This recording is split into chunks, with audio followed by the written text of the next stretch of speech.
Hey, what's going on, everyone? It's Sal Warner. How you all doing? And I'm joined by a very special guest today, Jonathan Foster. What's going on, mate?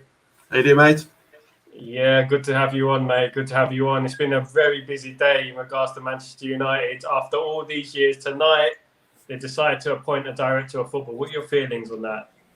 Yeah, I wouldn't say I'm excited, but I'm really interested in it. I think I'd be a bit more excited if I knew what to expect, but for me, it's still part of the unknown. I do think it's really interesting. I'll tell you why, because first of all, Matt Judge isn't the one that's got the promotion. It was his assistant who's got the promotion. So everybody in the comments, anybody who's watching, imagine your boss not giving you the promotion, but giving your right-hand man the promotion. So I think that's interesting. I think Matt Judge has now basically got full control over the negotiations. So Edward was kind of hugging him out to dry if he does a bad job. He's basically said, "Look, it's all down to you now." Yeah, that's turned up for the books. I forgot about Matt Judge. Yeah, he didn't get the job. Obviously, he isn't trusted. Goodness me. And Darren Fletcher as as his assistant. How do you feel about that? Do you think the experience thing is an issue, or? No, because I think it's been brought in for the football side of things. So for that reason, we've all said there's no one that knows football above the manager, whether it be Jose Mourinho, LVG, Moyes, and now Ollie. We all turn around as fans say that, no one knows football above them. Well, at least now with Darren Fletcher, he knows the club. He's been at the he's been back at the club for a few months, so he kind of knows the layout there. So I'm happy with the Darren Fletcher one, and he'll obviously have a bit more of an input into obviously the football side, but also maybe like the transfers and the development side as well. So looking forward to that, definitely. So it's John Murtough, isn't it? Executive Director of Football. Yeah. John Murtough. So first time I've heard of him today, I'll be honest with you. Never heard of him. I just had heard whispers that he was connected to Woodward. Yeah. That it might be a little bit of a conflict of interest in regards to, keeping Woodward's job safe. How do you feel about this connection? Do you think it hinders any possibility of him warming to United fans, or do we give him a chance to see how it goes? I'll definitely see how it goes. I think first and foremost, what did happen before was all the scouts and all the data analysis, they would report to John and Matt Judge, who would then report to Ed Woodward. Now, to me, I think it's been split. So all the scouts and all the data analysts and all the football inside falls under John, and even Matt Judge now reports to John as well. So to me, it's a complete reversal. So obviously, John's got a load of power now. He's been trusted in that post. Yes, he's Ed Woodward's friend, but of course, when he's been at the club for 6 or 7 years, Ed Woodward was going to try and choose someone who he can trust. Now, of course, we would all love to see someone like an Edwin van der Sar or a Paul Mitchell, someone who's more experienced in that role. But if Ed Woodward doesn't know that person, or if they're not going to go on the same journey together, then I can see why he's made his appointment. Whether or not it's the right one, we'll have to see. Yeah, I totally agree with that. You have to give him a chance, of course. All it matters is his knowledge of football, knowledge of the game in general, worldwide, and that's what matters the most. Yeah, because we've been missing the director of football for many years now. And Woodward being a banker, he's not ideal when he's, scouting for players or negotiating with players. I've heard bad things about Matt Judge as well in regards to talks with players. He wasn't very likable, so that's probably why he didn't get the job. We failed on a number of transfers. I heard this morning that we failed on Haaland by small details. So there's always only way is up. It's good news anyway.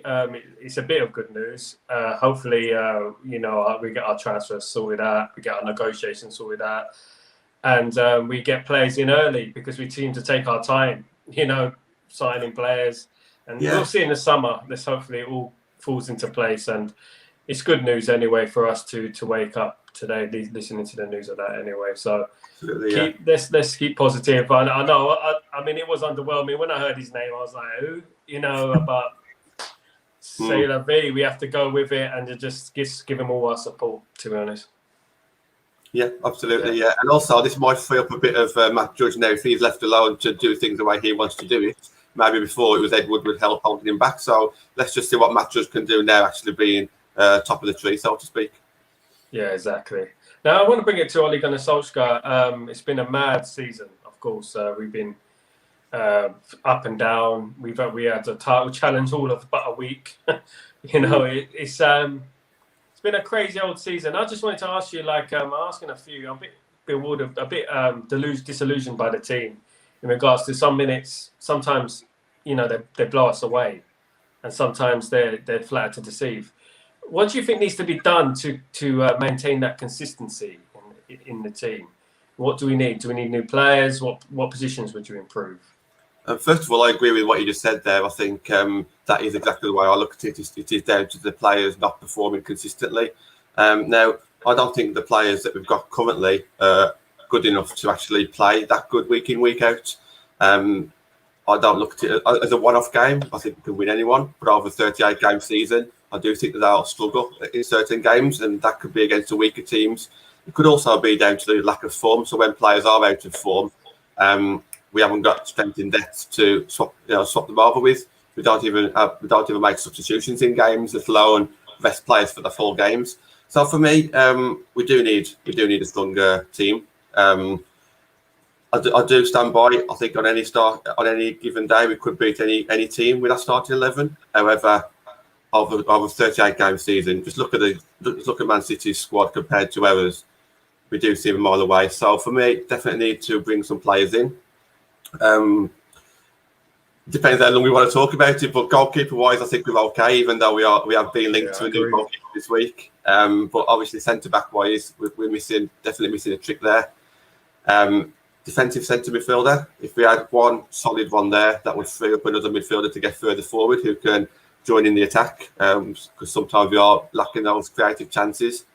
And then ideally one winger. That will be my first three, and then let's see what happens with Cavani and Martial. Hopefully Martial can start hitting form, and if Cavani stays, then I'm happy with those two, providing that we get a bit more creativity behind them. What do you think about the comments by Cavani's dad in regards to wanting to have a challenge? He wants a challenge for trophies. Cavani in his career, he hasn't really challenged for major trophies. It's what I was thinking. Yeah. It's like he's won the Italian league, I know that, but it's a bit rich, saying that now, isn't it? Don't you think? His dad saying that now and wanting to go to Argentina, which is obviously it's a big league there, but it's not a world-renowned league. No, and the thing is, Cavani was never going to win the league this season. So for me, if that was his intentions all along, then he should know that coming to United this season, of all seasons, he was never going to win that. Okay, the cups are still on. That's definitely a possibility. I would like to see him stay one more season with a few more players behind him, whether that be a Sancho or someone a bit cheaper, more likely, and another midfielder behind him. I'd like to see Cavani have a full season with us, when everyone's on form as well. So yeah, I'd like to see him stay that extra season. If he wants to go, then you can't blame him. Obviously, he's coming towards the end of his career. He may want to, he might have tried England now and go to Argentina. That's absolutely fine. But then again, that would mean that we have to sign another striker then. So the job gets harder in the summer, doesn't it? Yeah, it's true. He is 35. We seem to forget, isn't he? He's 35 now. So that's about right, yeah. Yeah, so he's getting on a bit, and the Premier League is a tough league to come into, especially if you haven't played in the league, your whole career. So, yeah, I wish him all the best either way. I do think I agree with you. We need a centre back, a centre mid, CDM, right midfielder, and I think we need a 40-goal a season striker. I feel like we're burning Rashford out. I love Rashford. I think he's a great player. But I think we're burning him out, and we're playing him way too much. We do need to cover in that position. Whether Greenwood can come in and do that job, I think he can eventually. I think he's brilliant. I think he's going to be a world-class striker, but he definitely needs some time. Haaland would be an amazing signing, of course. Coming to the Premier League, he's got the physique, he's got everything going for him. He'd be my main target, along with the centre-back. Surprised we didn't get one in January, to be honest with you, because I feel like we're lacking back there. We're a bit slow. We need a quick player. I mean, who in the defensive side of things, we got Maguire and Lindelof, obviously. Who would be your preferred first choice centre back out of the two, if one was to be dropped? I'll probably stick with Maguire because I think Ollie will stick with Maguire. I'd like to see Maguire and Bailey. Now, I'll be quite open about this. At the start of the season, I was on somebody else's podcast, and I said at the start I would like to see Lindelof and Maguire be the partnership. I hold my hands up. I was wrong. Literally within a few games, I changed my mind, and I'll put Bailey in there now because they complement each other better. I appreciate Bailey isn't always fit, but I do believe that when he is fit, you should play him. Now, Lindelof has got plenty of fans. When Lindelof and Bailly play together, that's better than when Lindelof and Maguire play together. So, to be honest, I think I'd probably give Maguire the chance first, but I'd happily swap them over. But either way, they can't play together, can they? Exactly. Yeah, this is the problem. In regards to Maguire, I mean, he's had a lot of stick this season. I personally think he's been playing well the last few games. I think he's done really well. I think he brings the ball out of the defence. I don't know if people see this, but he looks like the only one who can actually bring the ball out from defence into midfield. I've seen him do it. I've seen him on the edge of the box. I've seen him, maybe this zonal marking thing. I've heard a lot about this, a lot of talk about the zonal marking. Maybe that's a bit of an issue at the moment. Maybe we need a defensive coach in there. I don't know. But Maguire, for me, watching him for England, watching him for Leicester, he was brilliant. And I said it on one of these podcasts. If you go back a few months or a year, I was over the moon signing Maguire. I remember. And I said he was world class. Yeah. And I said he was in the top 5 defenders in the world. And I still believe he can be. I mean, it's not over yet. Maguire would be my first choice. And Upamecano would have been brilliant in there with him. Yeah. Someone like that. Bay's brilliant, but he's too injury prone. We can't rely on him, to be honest with you. Yeah, I just have to agree with what you said there. With regarding Maguire, it does take a lot of stick. I think the £80 million price tag doesn't help that. I think the fact that when he does make mistakes, it usually leads to goals. And a lot of those goals might be a stupid mistake or him just being outpaced, which is so easily visible. And also with his zonal marking, if he's marking space and there's no man there, then you're wasting one of the best headers that we've got and one of the more physical players that we've got. And he's just being wasted, isn't he? So definitely things to work on, but let's hope that we can get a centre back in with him that will hopefully improve his game as well. Yeah, let's hope so.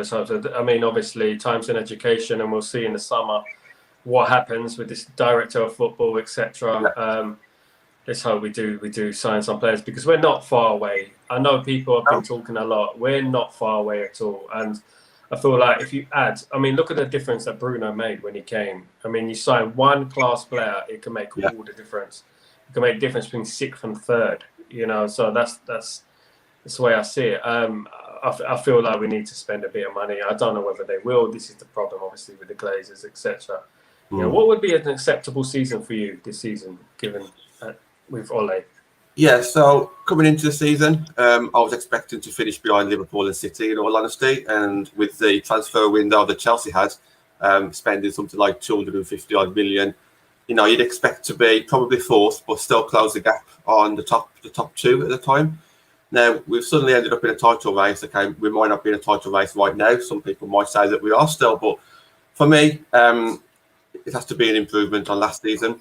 An improvement on last season would be 3rd with a points gap difference. 4th would be a bit of a step backwards. We're still in Champions League and still closing the gap on the top teams. If I'm honest, I would only really be happy with 3rd. 4th, I could tolerate. But for me, anything above 3rd is brilliant. But 3rd would be like the borderline. Regarding cups, look, it's difficult. I said at the start of the show that on any given day we could beat any team. And I do believe that, but I do think that we need to be in form when going into these games as well. We're very much a team where if we're out of form, it shows, and it takes something magical to bring us back into form. So the cups, if anything can happen. But for me, 3rd in a cup will be probably the bare minimum, really. So we've got Omoduro. He says, I think we need a better right back because I just don't trust Aaron Wan-Bissaka. He feels too inconsistent. Aaron Wan-Bissaka. I think the only problem with Aaron Wan-Bissaka, obviously, is notoriously his attacking side of things. I mean, as a defender, he's brilliant as a defender. I mean, obviously, we got to remember how young the lad is as well. He's coming to one of the biggest teams in the world from Crystal Palace. I've seen what he can do, and I've seen improvement. I have seen improvement in his crossing as well. He's had a couple of assists, and feel like he can give him another season. He's going to improve. We just need to give these players time. To be honest with you, I mean, because imagine the pressure of him. Like, he's the only right back we got, isn't it? So. Yeah, pretty much. I mean, you got Brandon Williams who can step in, but he hasn't played for quite a while. I think he's played once in like the last few months, so he's definitely not being trusted at the moment. And Fosu Mensah left in the summer, or just after the summer, I think. So yeah, we could be lacking strength and depth there. We have got a young lad in the under 23s, Ethan Laird, who so he needs some. We need to see what he can do as well, but he won't be any better than Aaron Wan-Bissaka at the moment anyway. But yeah, strength and depth in those areas isn't a bad thing. Yeah. What about Ollie's policy on youth players? Do you think he takes the risk enough? Do you think he's given enough players a chance? For example, Ethan Laird, who I thought was brilliant. I think he's a brilliant player and pacey, can cross the ball as well.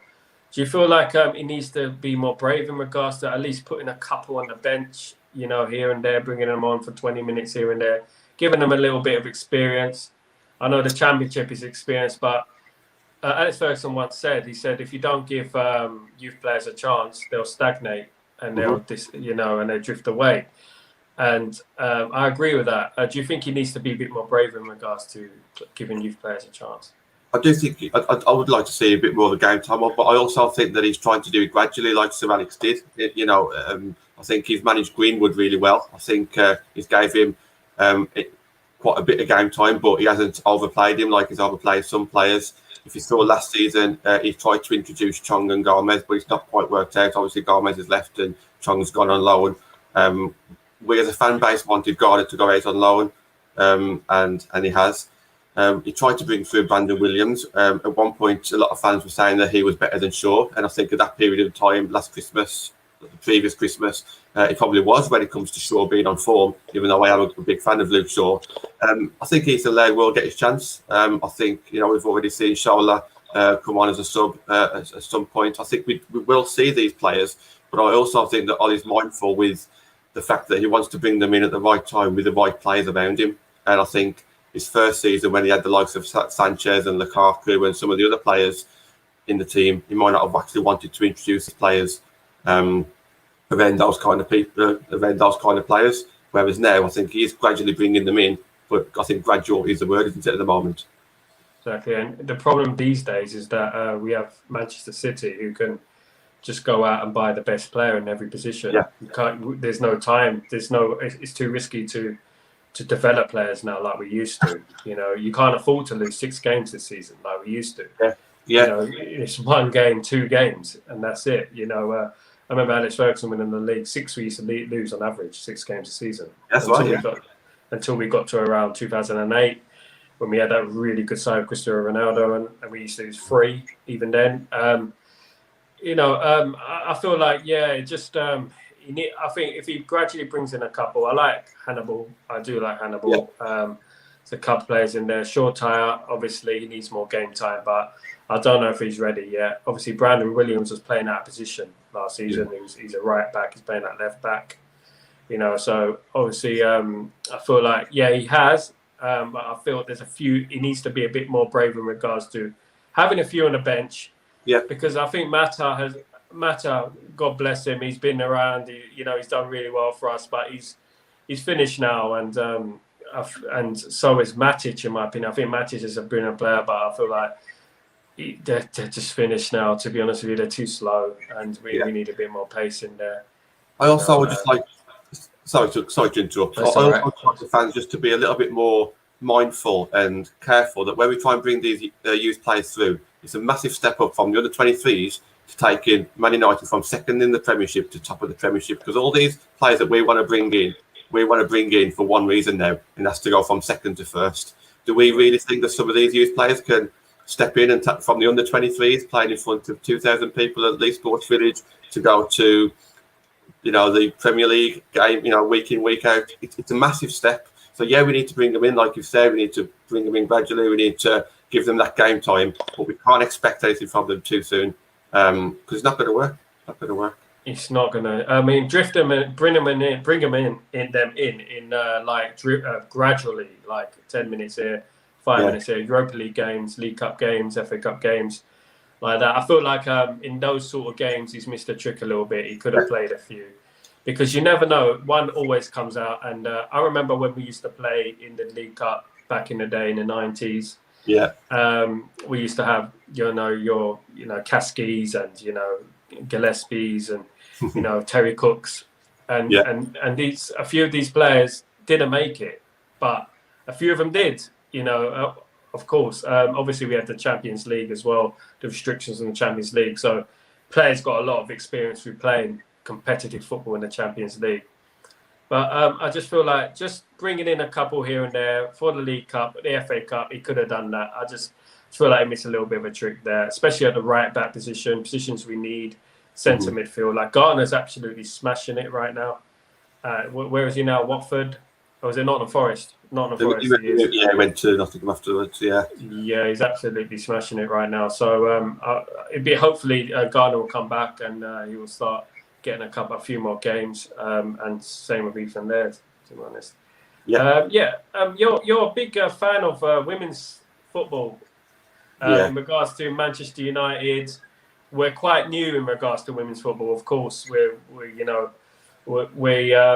one of the last clubs to make a women's football team, which is unfortunate. But we've got a women's football team now.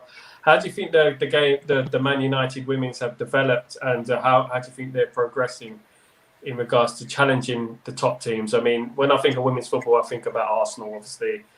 I think about Chelsea as well, and obviously the American game. But how do you feel that Manchester United have progressed in regards to the women's game? I'm a huge fan. It's been fantastic to see the development, because at the moment everything's going well. Casey Stoney, our manager, set out a 5-year plan to get to the top within 5 years, and we're taking small steps to do that. And at the moment, each step we're actually achieving the plan. So in our first season, we started out basically in a part-time league. It was the second tier in the Championship. I think there's only 2 teams that was full-time, all the rest were part-time. We got promoted as champions. Our first season in the Women's Super League, the top tier last season, we finished 4th, which was our ceiling at that time. The top 3, the likes of City, Arsenal, and Chelsea, as you mentioned, they were miles ahead of every other team, and they have been for a while now. So finishing 4th, it was a massive achievement. And this season, we just wanted to break into that top 3, because if we do break into top 3, it means that we're in Europe next year. So me and a few other people that you've met, I know that you spoke to Natalie a few days ago on a podcast. We're all united with women's fans, and we want to go around Europe and support the girls. Currently, this season, we was in the title race. We're currently 3rd, which is where we want to be. We're just a few points ahead of Arsenal, but we still have to play Arsenal, which is going to be massive. But we've just had a fantastic journey so far, and I still feel that we've still got a lot more to come. Our youngsters are still developing, but we've also got some experience in there, and the world-class players of the Americans, Heath and Press.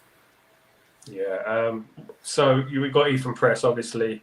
What other players would you say for people who are new to the women's game to look at in regards to Manchester United, if they're thinking about watching Manchester United?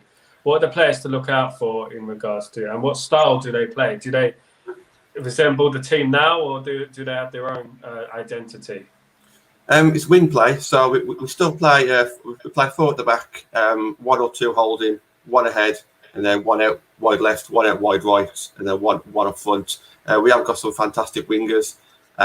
For me, I can't name one favourite player, but I always stick to one thing. My most exciting player, the player who gets you out your seat the most, is Leah Galton. She's English. She's a left winger. She can assist and she can score. She's got a lot of experience. She's played in other countries as well. But when we formed, she came back to, well, she was already in England, but when we formed, she come and joined us. So Leah Galton is definitely one of the most exciting players. We've also got a striker join us in the summer called Alessia Russo. She's England international, still young. So she's obviously going to hopefully bang in some goals in the future. I could go around all the whole team, but when it comes to excitement, I think those are the two that kind of excite me the most. Yeah, well, they've progressed quite far. I mean, third place already. Yeah, It's fantastic. It's fantastic because what it does, it adds this mentality throughout the club, the men and the women, this success. It's like, if we, with the youth team, with the women's team, with the main team, we got to aim for success and be the best at everything we do. And it's good to see them doing well. How far do you think behind are the women's game? Obviously, America, they're obviously way ahead in regards to years and years that they've been at the top. How far behind are we to the US? I mean, I watched the Women's World Cup. England done very well. But it's just that the Americans, they seem to, be a step above. Do you think we can close the gap a little bit in the future?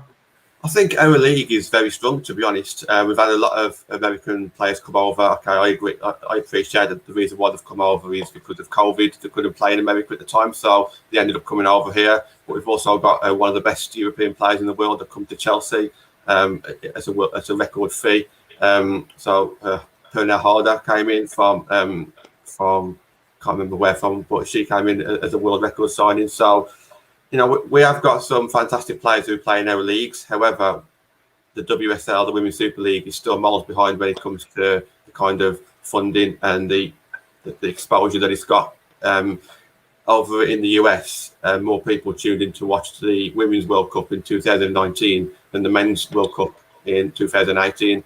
Now, obviously, that would never happen here, but we have got a massive opportunity when we host a tournament very soon. So there's loads of things that could happen. It's just about just pushing it a little bit further. And it was also breaking news this week that Sky TV is looking to take it over if they haven't already kind of reached an agreement. So if Sky TV take over, we'll see more fans hopefully start watching and then come into some grounds and start attending some matches as well. Yeah, it sounds promising. It's very good news. Sky as well, obviously, they're going to put the money in it and everything. Yeah. So hopefully, fingers crossed, it all goes well. England are hosting the World Cup in the women's game. The next World Cup, are they? Yeah, so we've got some games at Old Trafford. Well, they're scattered all over, but can't wait for that one because I think pretty much since 2018, when Man United came in, we've kind of lifted the profile. 2019 was a massive tournament there, so it's just going from strength to strength. But we just need to keep the ball rolling there, and the FA need to keep on promoting it and pumping as much money in as they can. And this is obviously one downfall that we do have. There just isn't that much money in the women's team, in the women's game to get exactly what we want. But hopefully, if Sky come in, maybe they can change that. Yeah, let's hope so. Fingers crossed. They got Arsenal on Friday, haven't they? Big game.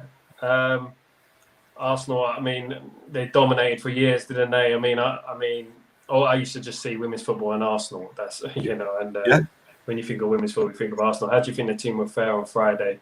Yeah, it's a following Friday, so they've got a few days off until next week. But I think we'll be okay. We played them early on in the season and we won 1-0 and it was quite dominant. But obviously since then we've got a massive amount of injuries. I think if we win, it's a bold statement, but I think if we win, we will secure a third.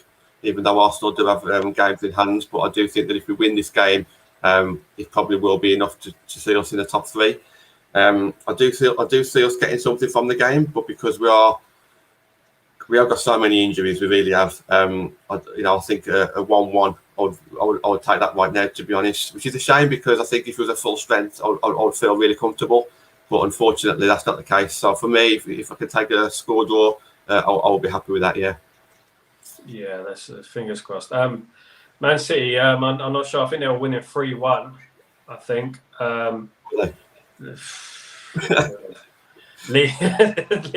League is over. To I think it's 3-1 at half time. I heard, but okay. It looks like the league is over anyway. So might as well get it over and done with. Get the top four, win a trophy, be a successful season in my opinion. If we win a trophy and the top four, it'd be good. I just don't want us to disappoint next season in the Champions League. I think we've got to push it a little bit harder than we did because it's very disappointing because you work so hard to get into the Champions League and then you're knocked out first round. It's just against the group we had as well. I mean, I think we were capable, especially winning the first three. I think, So a bit crazy. I agree. We've done all the hard work by getting some good results at the start, and then when it comes to Istanbul, we just completely messed up, didn't we? And that is a massive shame, and it's a learning curve for Ollie and the players on that one, definitely.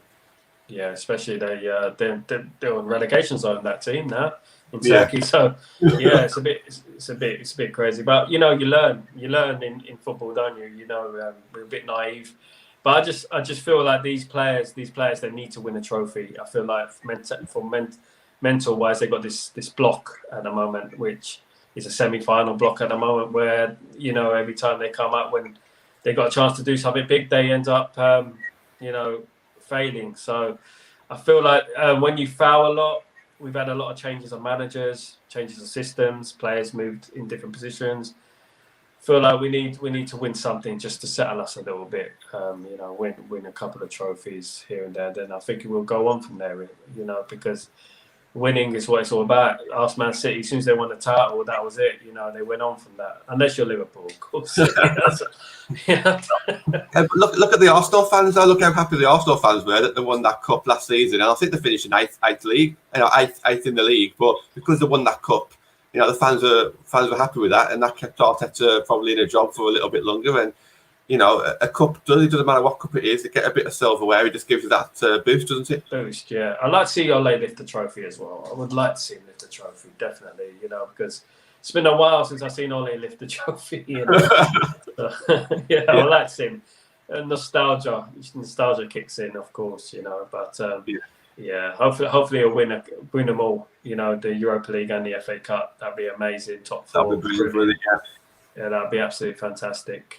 Yeah, so I'm gonna leave it there. I want to thank you, John, for joining me. Really appreciate it. Hopefully you can join me again sometime, and really appreciate you coming on today. I hope you have a good week. What you got planned anyway this week? What day is it today? Is it Wednesday today? So it's Wednesday today. Thursday, so it's match day tomorrow, isn't it? AC Milan. Friday, I've got a podcast on All for United, so twice a week I host a podcast for our women's team. So that's on Friday. Saturday, a bit of a night off, and then Sunday back at it again. So I've got plenty lined up regarding Man United and podcasts and stuff like that. And then obviously I'll work in between. Oh, yeah. That's it. It's tough life, man. Tough life. Yeah, we've got AC Milan. I forgot. AC Milan. Yeah. Goodness me, Ibrahimovic. Yeah. Goodness me, it's gonna happen. It's gonna happen. 35 yards. Goodness me, top corner. I don't want it to happen, but it could happen. Who knows that? But thanks again for joining me, John. Thank you for having me. Good evening, and I'll chat to you soon, mate. Brilliant. Thank you, mate. Cheers, mate. Ta.